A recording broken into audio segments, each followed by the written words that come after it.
Hi, guys, and welcome back to the That's Where I'm At podcast. Today I have Vanessa. Vanessa is known as the no bullshit empowerment coach that helps women reinvent themselves so that they can step into their power and the next chapter of their lives. Welcome, Vanessa. I'm so glad you're here. Hi, Laura. Thank you so much for having me. I am so excited to be here today. I'm glad you're here. I'm trying to read stuff on the screen and I feel like an old lady. I don't know to grab my glasses.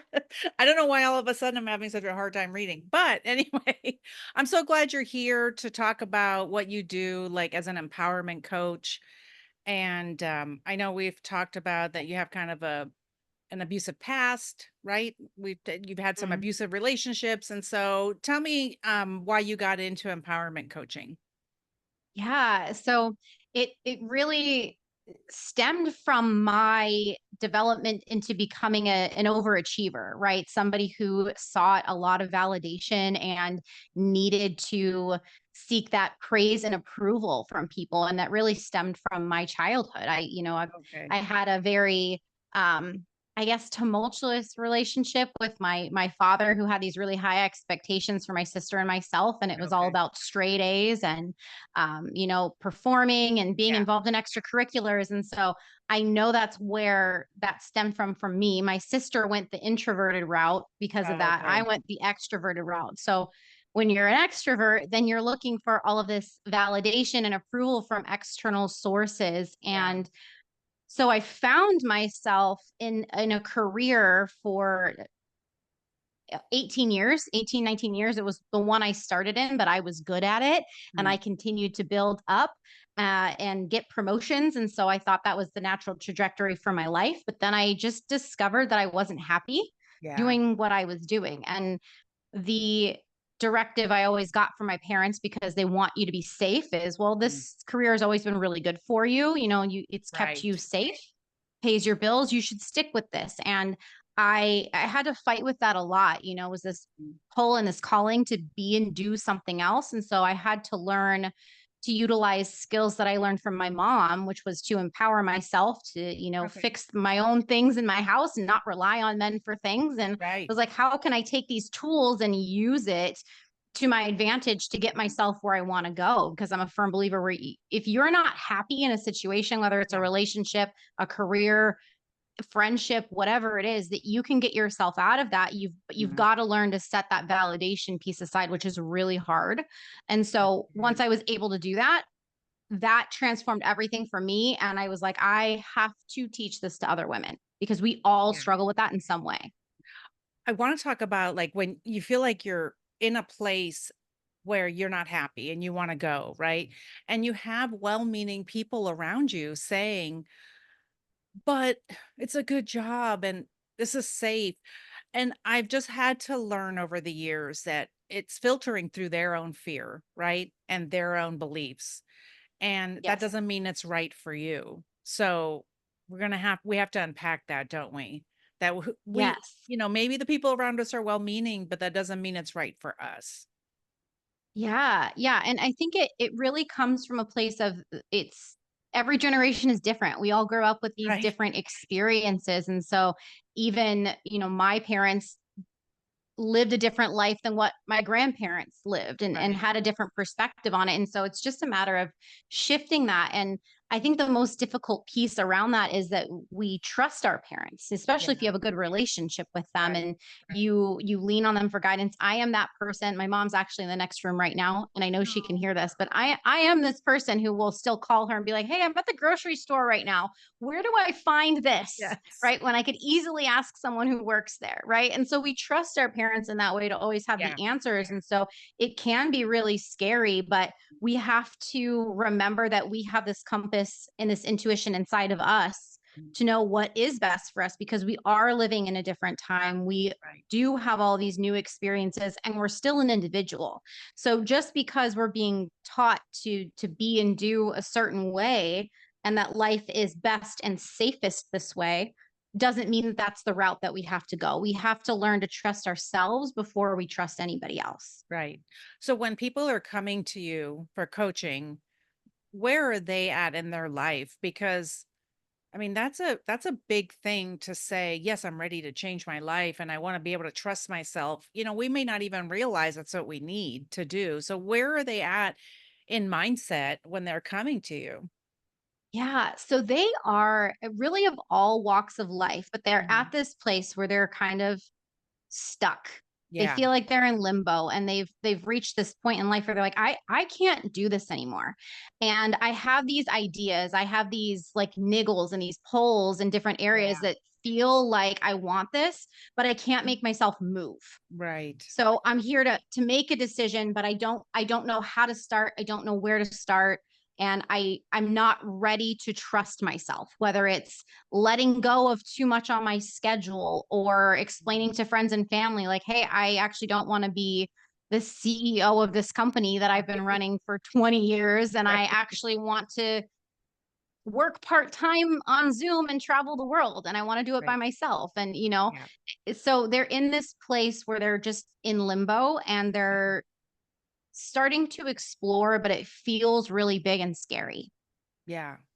Well, I could definitely see that. That's so interesting too, because to trust ourselves, we have to cut out all those other voices, right? Because Mhm. if we're worrying about what's so and so going to say and all those things, like we were saying before, even the well-meaning friends. But what I've been learning doing some healing work is that some of the voices in my head aren't even mine. It's Yeah. like, whose are these? And so Right. so are you like weeding through some of that stuff when they're trying to learn to love yourself, to learn to trust yourself, right? Are you Mhm. having to weed through some of those voices? Oh yeah, absolutely. Because we grow up as, kind of the don't speak unless spoken to, right? Like be the good girl, be Yes. agreeable, you take care of people. And I still think in this day and age, it's still very much that way. Like we're just Yeah. kind of bred to be the nurturing person and to always put Mhm. ourselves last. Yeah. And so many of the women that I coach are also achievers and are Mhm. high producers. And so the first thing that we go through is the fact that, like, job aside, focus aside, Yeah. this validation that you're looking for, you always come through for yourself. Like who Yeah. is the person at the end of the day who's there? Yeah. It's you. Who's the person who puts the food on the table? Right. That's you. Who's the person who picks out, who takes you shopping and buys you clothes or pays for your trips or who's Right. the person who is there with you 24/7? It's you. So Right. there's nobody who knows you better than you do. And Mhm. that's, I think, the biggest reframe once I get women to actually see that and they're like, Yeah. holy shit, Yeah. you're right. Like Right. I have my family and I have my friends, or maybe some of us are feeling like we don't have that right now, Right. depending on where you're at in life. And that's okay. But the person that you have is you from the moment you're born until the moment that you die. And so you really got to learn how to be your best friend. And that's the best place to start. Yeah. I mean, it's so true. I like the idea of really just trying to figure out what do you want? Really digging down into those dreams, but it takes sometimes it does take getting quiet, right? And figuring out Yes. those kinds of things and looking at that you can trust yourself. Look at the things you've done and you can trust yourself. Um, okay, so when you were doing this journey, so what do you like what came out of that for you? Like what kind of epiphanies were you having that you're like, I got to share this with anyone? Like what did that feel like for you? Yeah.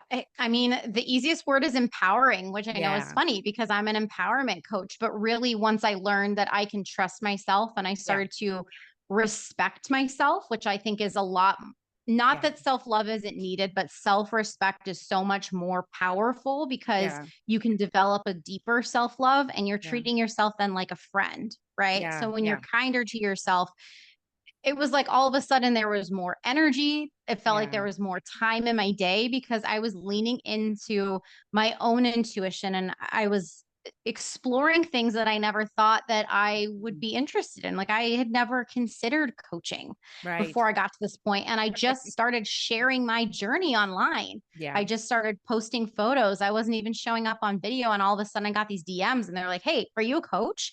I was like, you know what? I don't know, but that I actually don't know, sounds maybe. like, you know what? You might be onto something there, And so it's it's really just about, again, trusting and empowering yourself, but allowing yourself to play in that space of Yeah. uncertainty, because we can choose when we're in this uncertain space, which is the thing that Mhm. holds us back. Like, is this scary, or can we reframe that and can we Mhm. make it exciting? Because really, those two Right. emotions feel very similar. Yeah. It's really a choice.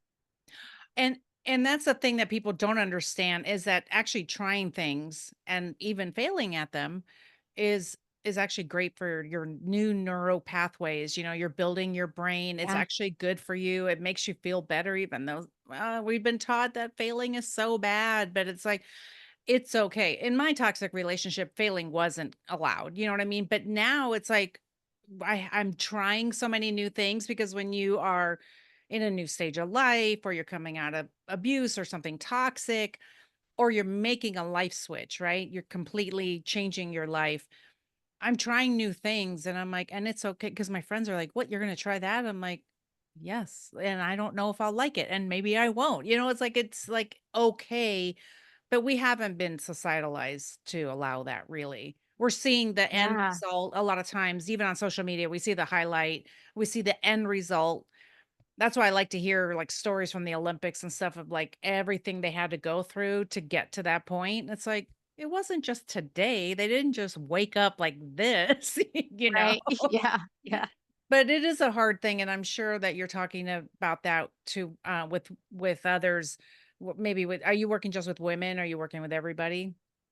My focus is women. I Yeah, heavily attract women, but yeah, if I have worked with men in the past, and yeah, I've been able to do the same for them. Yeah. And yeah, I'm so glad that you brought up what you just did, because the way that I like to reframe that just for your yeah, audience, if you're feeling that way, is it's the failure is kind of like learning to walk or learning to ride a bike, right? When we're yes, little, nobody's like, "Oh my God, stupid kid, you fell. Like, figure it out. Figure out how to right, stay on your bike. Figure yes, out how to walk," right? It's like, no, no, no, that's okay. You did fail. Technically, you fell, but yeah, get back up and keep going. And we've got to learn to be that nurturing, like, parent figure for ourselves in that way, because right. that's how you grow and how you continue to develop, is to be okay with that failure. Right, exactly. Well, and in society, I think you're right. When we were talking before about we've been societalized as women to be the good girl and do the right things. And, it's kind of going back to even what we were talking about before, because that's something that I've noticed is that doing all the quote unquote right things doesn't always get us where we want to go if we end up in a place where we're miserable. Right.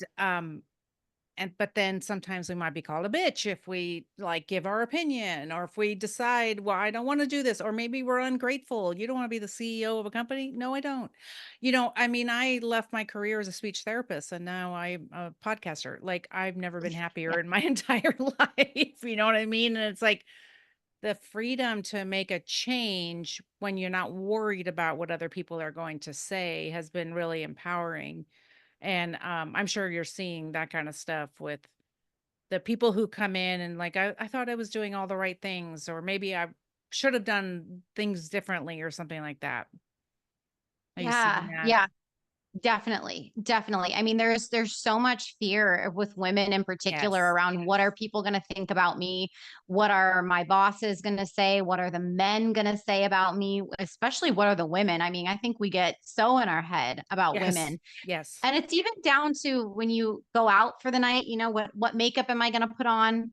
Is what are you wearing tonight? Right? It's like all Yes. of these little things where we rely on society and the people around us, and then we're worried like, oh, I didn't get the memo. I dressed too casual. Like, what are they going to think of me? Right? And Right. so it it is something where, what I encourage my clients to do is to just practice, first of all, saying no. Yeah. Like saying no to tiny, tiny things that are silly, like Right. saying no to a straw at a restaurant. Yeah.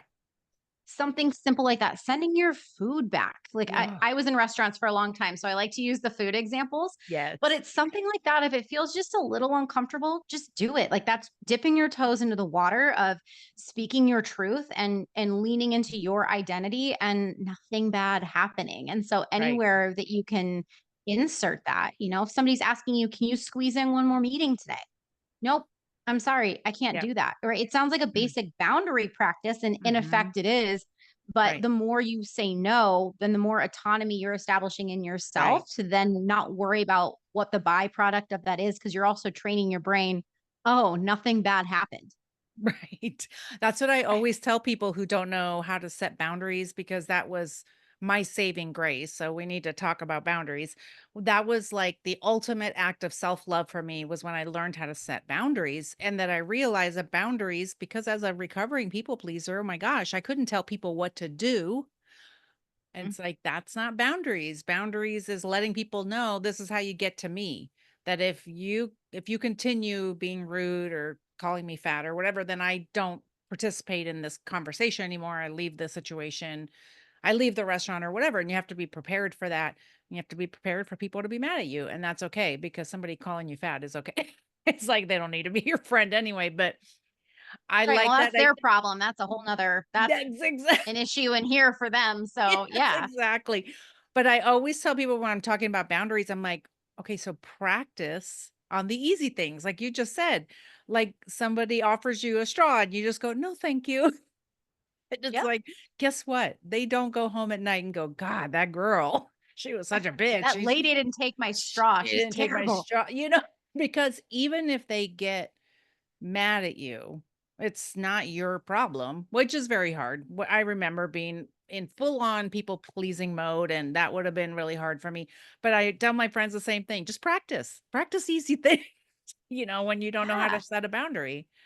Yeah. And I think exploring, right? Because we're also Yes. each other's mirrors. So Yeah. the other thing that I noticed when that was my position, and Mhm. that's where I was in my journey, was that I was reflecting that back. So I would Yeah. see people saying no, and I would be like who do they think they are, like getting to say no, like why don't they just show up to this meeting like everybody else, or Yeah. and I'm like, okay, so first of all, that's why I feel that people are going to do that to me, because I'm doing that to people. Okay. But Yeah. also digging into why is that a problem, right? Yeah. So then Right. I'm able to get real with, okay, where did that belief come from in my mind?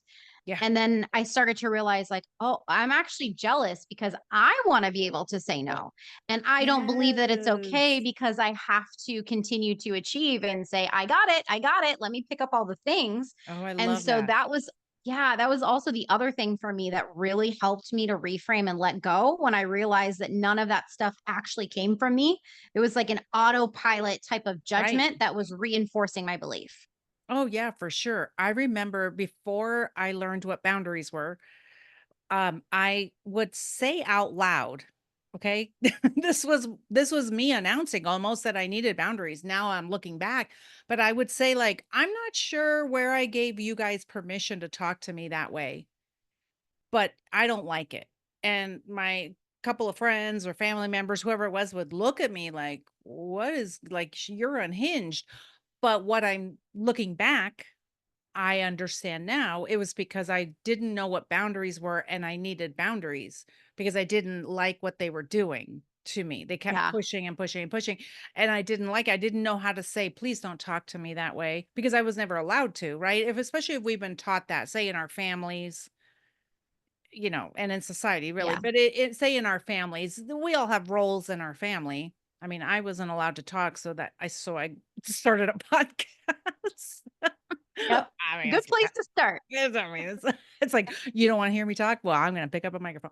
But, I mean, it's true. So, it's so interesting, right, that, sometimes it also comes out in anger, right, where you feel angry, like you were saying, "Well, I don't why do they get to do that?" I remember saying that, like, "Why do people get to say their opinions, but I don't?" Because other Mhm. people around me would be getting mad when I gave my opinion, but I'm like, "But those people get to give their opinion." So it's so Yeah. interesting that you said that. So are you pointing that out? Like, because I boundaries I think is so important. Are you Yeah. helping your people with boundaries? Because I think this is like one of the Yes. biggest things. Yeah.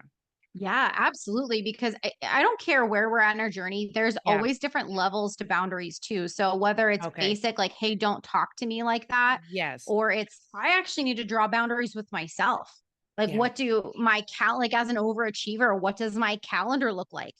How can Yes. I make Yeah. sure that I'm not overextending myself? And I'm Mhm. in a season personally right now where I'm launching a second business. So my calendar is a little overextended right now, Yeah. but I'm making that choice for a reason. Typically, though, I'll ask myself, okay, now if I'm working full time in my business, I don't want to overbook myself Yeah. either with, commitments and networking events and Right. friends. And I need to draw a boundary with myself and say, okay, what do I need Right. as well? Like Yeah. where's the slow down boundary as well? Right. Yeah. So there's always so many layers to boundaries. I've seen different posts that say instead of saying, on Instagram, because that's like the Bible, where it Yeah, I says, agree. where it says, have I worked enough to be able to rest? When really it should be, have I rested enough to do my best work?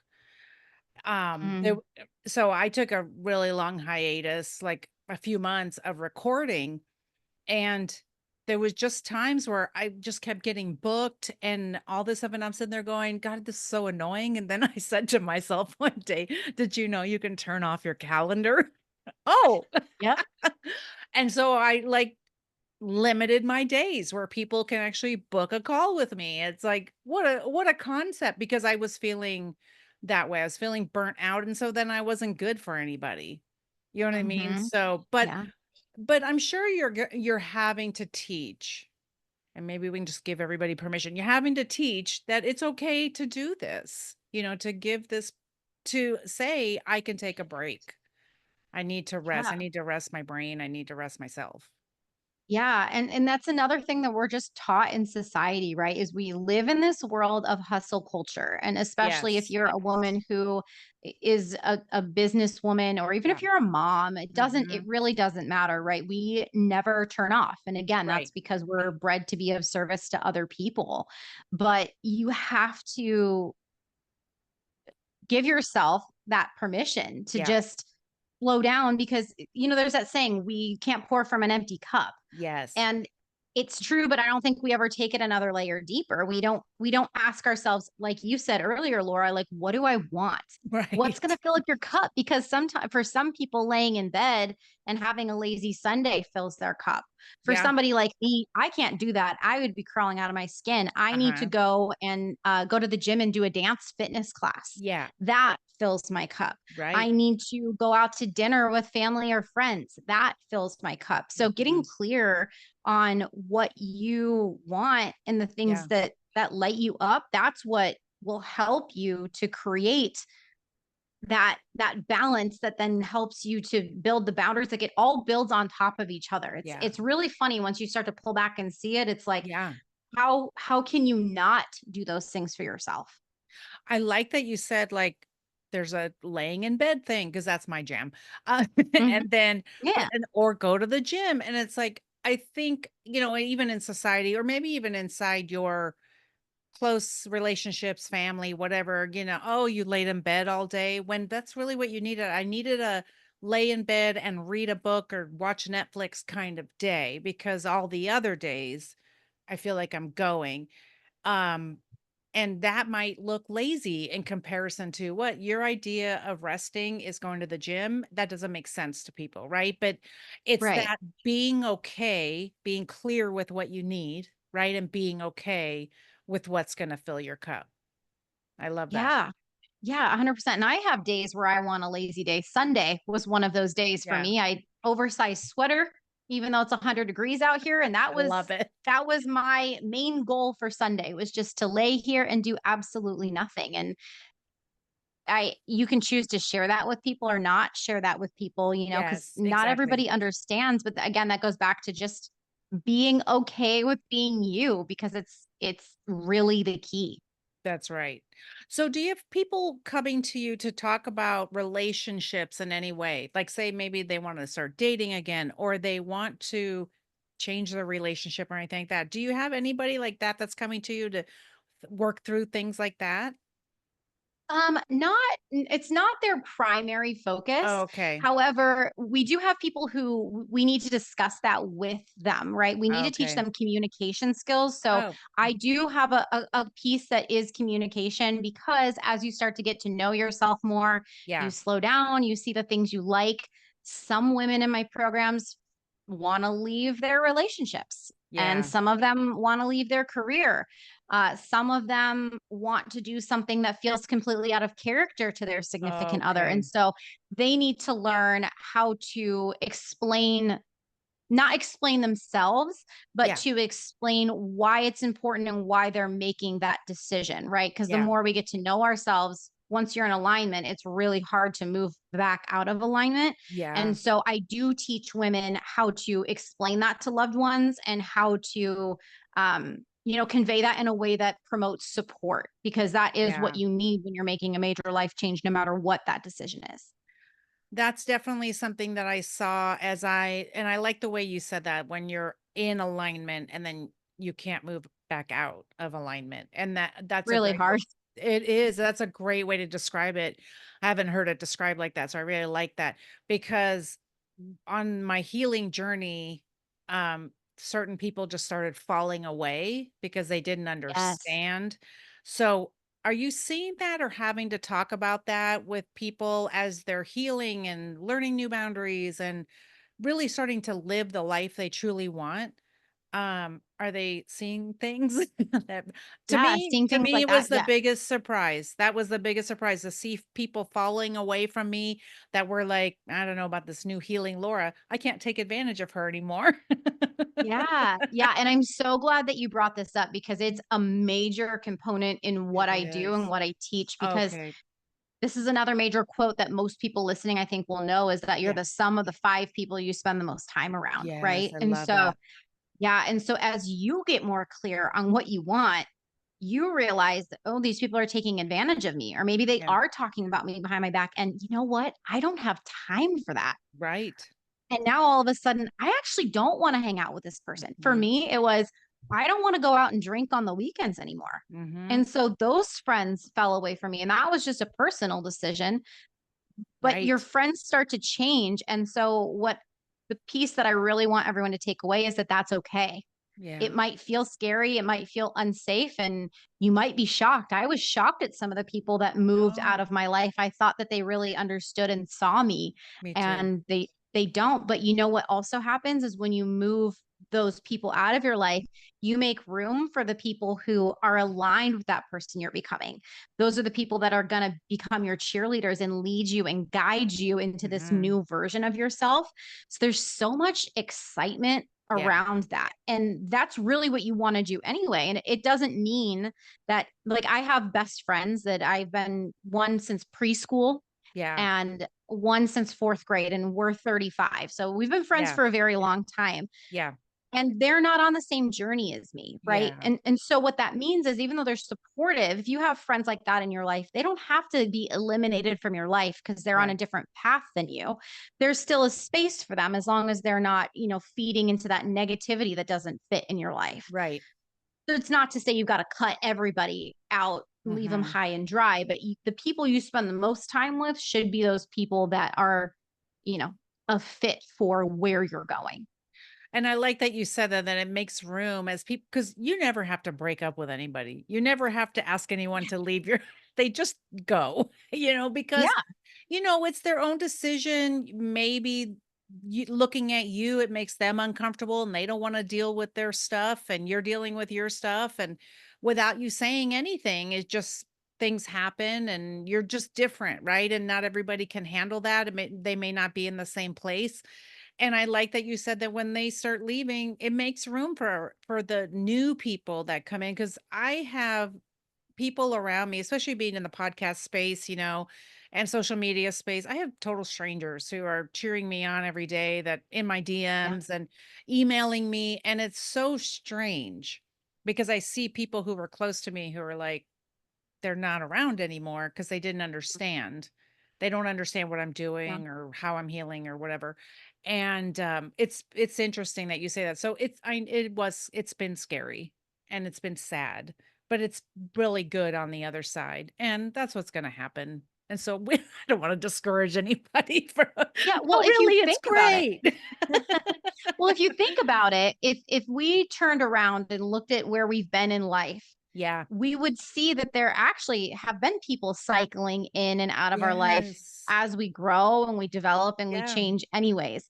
It's just when we put ourselves in this season of intentional change and we're Yeah. aware of what we're doing, that Yeah. it's more apparent to us, right? Yeah, you're Because we right. all have a conversation with somebody for the last time. We have our last hangout with somebody for the last time. And Yeah. sometimes we don't know it. So if you've survived without old circles to this point, then you will survive without the circle now that doesn't Yeah, you're actually believe in you. So they yes. can move out so you can have an actual squad around you. Yes, you're right.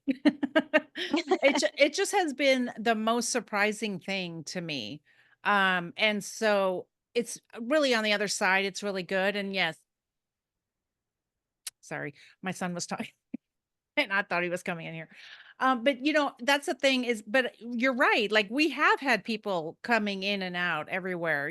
So yeah, I don't know why it's any different other than I feel like I have different clarity, and I have a higher level of healing or something. I have no idea. You know what I mean? Like I don't know why it feels more shocking to me this Mm. time around. So, but it's been a really good journey, that's for sure. Yeah. So, what Yeah. are And oh, go ahead. Yeah. I was just going to say, I really think that why that is, at least for me, is not only because we're aware that it's happening, but when we're present in the moment with that circle, we really think like these are our people, this is our tribe. And Yeah. because we're so close now, like for sure you're going to support me on my journey. Right. But when we're different, they're different. Yes. Right. And Yeah. so, and it does hurt. I would be lying if I sat here and I said that it I wouldn't hurt. And you know. should just be like, well, this has happened to me my whole life and I just need to get over it. Right. No, it's going to hurt, No. but you move through the pain. God knows we do that in so many other ways. I mean, how many times Yes. have we been in the bathroom in a public setting crying, Yeah. pull yourself back together like nothing happened and you move on with your day, right? And Right. so it's the same. It's no different than anything else we ever do, but it's just our craving for the tribe and the connection, right? Yeah. That makes it so difficult. Well, and I think as women too, we really like that connection. We have Yeah. many of us do have a lot of people around us, or you have some friends around you. I've had lifelong friends as well, and so it's been great to still have those people around me. So, okay, Yeah. so some final thoughts before we say goodbye today. I don't know if you want to leave everybody with a final thought. Maybe not. We'll just cut this part out if you don't. Yeah, no, I would love to. I mean, we talked about it a lot, but really the key is just trusting yourself. Yeah. Like just leaning into who you are. We all know who we are. We are that weirdo when no one else is home, when you've got your music blasting and Yeah. you're dancing in the kitchen or you're grooving in your car, right? Right. That same person that you were when you were 8 years old, walking around goofy. Maybe I'm the only one who acts like my 8 year old self when no one else No. is in my house. Oh, she's frozen. So hold on. Authenticity. Oh, Hold on. did I get cut off? Hold on, you were frozen. Oh, So you okay. got frozen after goofy 8-year-old self. So you're gonna have to pick up from there. Okay. You said I don't know if I'm the only one who acts like my goofy 8-year-old self. So if you Yes. want to start back from there, if you remember, so give it a beat and then let that way they can cut it out. All right. Yeah. So I don't know if I am the only one who walks around acting like my 8 year old self. I imagine that I can't be. And so that just goes to show that we know who we are. Yeah. We hide who we are and we should stop that, right? Because that helps us to lean into our authenticity. And what I've found by trusting myself in that and Yeah. getting a little weird when I'm with people that I trust, also in public settings, on stage, on social media, the more people that I attract because Yeah. it's how we actually want to be. I mean, think Yeah. about the people you follow online. They get a little weird sometimes, right? In a good way. Exactly. Right. And so like that would be the biggest thing is just to learn to trust yourself. And I know that feels big and it feels hard and it feels scary. There's Hmm. not really a magic formula to that piece. My Yeah. program has a lot of facets to it that can get you there, Yeah. but we all have this inner knowing and it's free. It's this Right. GPS inside of us. And I'm very confident that if we could all just go back to the person we were as a child, I we would know. be totally okay Yeah. and we'd have such a good time. Right. No, seriously. It's so true. When I started being myself, like on social media, I attract my tribe because at first I was so worried about, I don't know, being perfect or something. I have no idea. And one of my friends called me out and said, "What are you doing?" And I was like, "What do you mean?" She was like, Yes, that's "Where's," a good friend. yes, she's like, "Where's your, like, goofy self? Where's your laughter? Where's your," and I said, "I don't know. I'm talking about a really serious subject. Maybe I should be more serious." And she's like, "Nope." She's like, "Nope, that's not who we want. We need this Laura." And I was like, "Okay." So it was really, really good that I just needed that little bit of push, that permission. I thought, "Oh, it's a serious subject. I should be serious." Well, when I'm goofing around and I use humor because humor heals us, right? It gets Yeah. those good chemicals back in our brain. So I do talk about it. I call him a clown. I call, you know what I mean? Say that I Yep. was at the circus and those kinds of things. I use humor because it's painful and we got to get those good chemicals back in our brain. So that's what I do. And Mhm. Yeah. and It makes my it fun and my relatable. people are finding me. You know what I mean? So Yeah. that's why, yeah, you got to be yourself because the other goofballs are going to find you. Yep. Yep. Exactly. And I think that that's true for most of us. We don't want to always sit in the pain. There's a time and a place for Yes. that. But if we can mix in the humor, it makes it easier to digest, easier to process, and easier to let go of. Yes. I love that. Where can everyone find you? And we'll put everything in the show notes as well, but where can everybody find you on your website or your social media or whatever you want to share? Yeah. So the easiest place to find me is on Instagram. My handle is coach.ness. You can find me there. Also, all kinds of information on my podcast as well, which is on a season break right now. But Okay. I have a podcast there as well. You can find me on YouTube, on Spotify, Facebook. I'm Vanessa Kavulish. I'll make sure that Laura, you have the Yeah. spelling for that if you don't Yeah. already have it, because it's a Yes, I tricky do. I one. have it all. And I'll have all the links in the show notes so everybody can just click on it. What's your podcast called? Yeah. Rebel Rise. Okay, great. So that's awesome. Thank you so much for being here and sharing all that good Oh, stuff about trusting ourselves and empowering us and all the good stuff. I really appreciate you being here. of course, Laura. Thank you so much for having me. This has been amazing. Well, thank you so much. And guys, if anything resonated with you today, will you please leave a review on Apple and Spotify? And of course, go to social media, find Vanessa, and leave us comments on social media. I will have social media posts for our episode. And of course, always let Podcast Land know you love us. And don't ever forget your voice matters. So go out there and live the life you were truly meant to live. Thanks again for being here, Vanessa. Thank you.